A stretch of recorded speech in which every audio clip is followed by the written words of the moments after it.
Mas eu queria perguntar, no trabalho dela, já que tem a ver com research, com pesquisa e análise, como é que funciona, para quem não sabe, a chamada análise on-chain e como difere esse mercado, o que tem de diferente, assim, de vantagens até o mercado de criptos ou Bitcoin versus o mercado tradicional?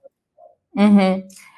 O que é a análise on-chain? A gente sabe que os dados da rede do Bitcoin, eles são transparentes e acessíveis às pessoas. E o fato de ter essa transparência permite com que a gente consiga observar e interpretar esses dados. E quando eu falo observar e interpretar esses dados, aqui principalmente falando dos movimentos de compra, venda, armazenamento e mineração de Bitcoin. E dependendo de como essas forças acontecem, isso pode caracterizar ciclos de alta e ciclos de baixa. Tudo no mercado é cíclico, inclusive o próprio mercado acionário é cíclico, tudo na natureza são ciclos. E o Bitcoin, historicamente, também teve ciclos, teve períodos de alta e períodos de baixa. Então, analisando, fazendo esse estudo e esse acompanhamento de dados on-chain, a gente consegue entender se ainda estamos em um ciclo de alta ou se estamos num possível ciclo de baixa, que pode acontecer, caso a gente não tenha um super ciclo. E de forma nenhuma, esse é outro ponto também, às vezes a gente fala de ciclo de baixa de Bitcoin, isso não invalida a tese maior no longo prazo.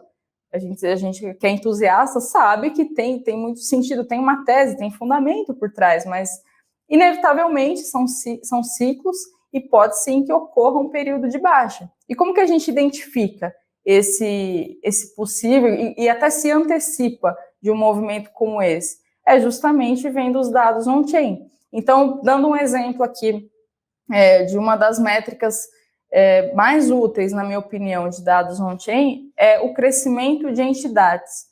O que são as entidades?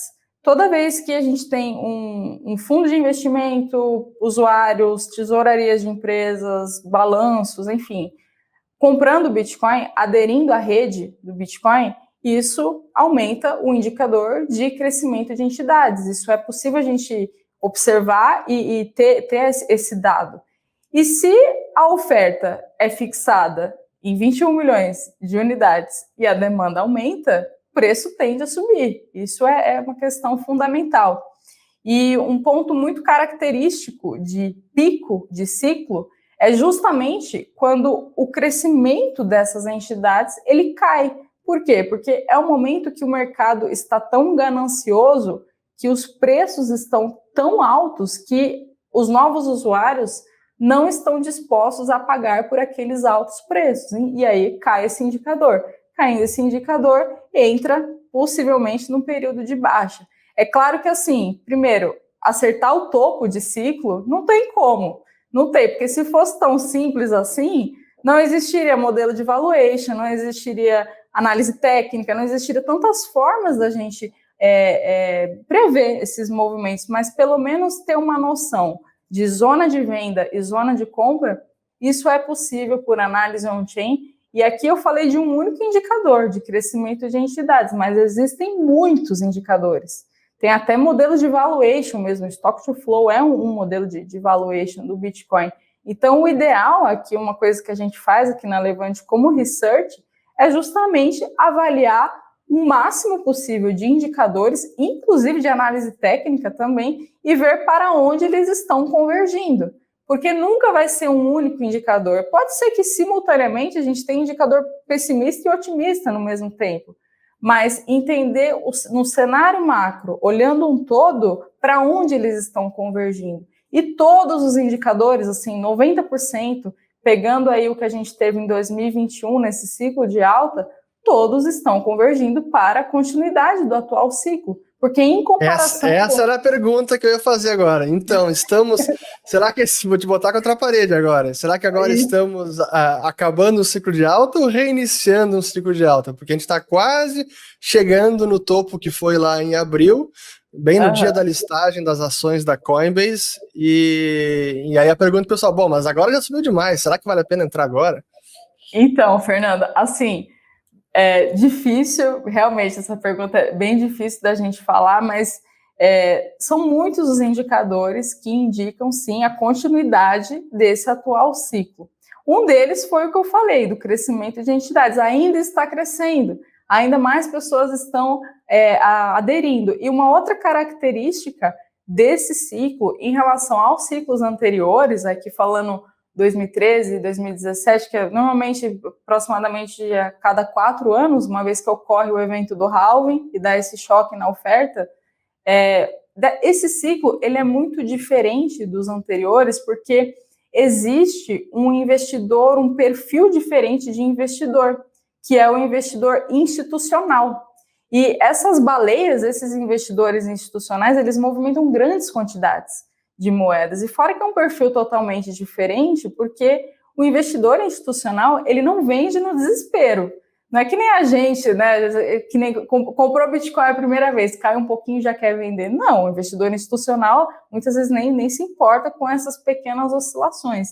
Então, esse atual ciclo, ele é diferente dos demais nesse sentido, pelo perfil de investidor e pela infraestrutura também. Hoje, é muito mais fácil comprar Bitcoin do que era em 2017. Parecia que estava, sei lá, comprando órgãos, era um negócio super obscuro. Então, existem muitos fatores também que fazem a gente pensar numa hipótese de um super ciclo do Bitcoin. Mas, falando aqui de dados on-chain, comparando com o que foi os ciclos anteriores, a gente não atingiu o pico. É claro que é muito difícil falar com certeza, tudo pode acontecer, até se tiver um evento no cenário macro, por exemplo, uma eventual crise de liquidez, alguma coisa, óbvio que respinga no Bitcoin também, porque tudo é mercado financeiro, a gente está no mesmo barco, mas em comparação aos ciclos anteriores, esse atual ciclo ainda tem chão, não acabou, e aqui fazendo uma análise técnica bem por cima mesmo. Se a gente pegar o pico que teve ali por volta da região de $63 mil, aquilo não dá nem para chamar de pico, porque o que é pico? É quando forma uma pontinha no gráfico e cai. Aquilo que teve foram semanas com o Bitcoin oscilando na região de 57, 60, 61, 58. Então, assim, o que eu quero dizer é que seria muito atípico se esse atual ciclo tivesse acabado. Então, eu, pessoalmente falando, estou otimista. É claro que o mercado não se importa com a minha opinião, né? Eu só estou falando aqui, passando esses indicadores, e existe ainda, com base nesses indicadores, muito espaço para subir. Deixa eu aproveitar aqui até para ilustrar uma outra métrica que eu acompanho também, que são as tarifas de transação, que ilustram um pouco o congestionamento na rede, o quanto ela está demandada vis-à-vis a capacidade de processamento. Até vou botar na tela aqui, ó, como a gente pode ver, que o pico deste ano, 2021, foi ali em abril, e nesse momento aqui, as tarifas estão relativamente bem contidas, então está sendo um rally saudável nesse momento. Mas então, acho que eu também coincido com a Nanda nessa análise do ciclo, mas sempre, pessoal, não é recomendação de investimento, então conversem com os profissionais. E aí, pessoal, Estávio na área. Gostaram desse corte do almoço grátis? Bom, para ficar ligado em todos os episódios do programa, faça sua inscrição no canal da Liberta Investimentos aqui no YouTube.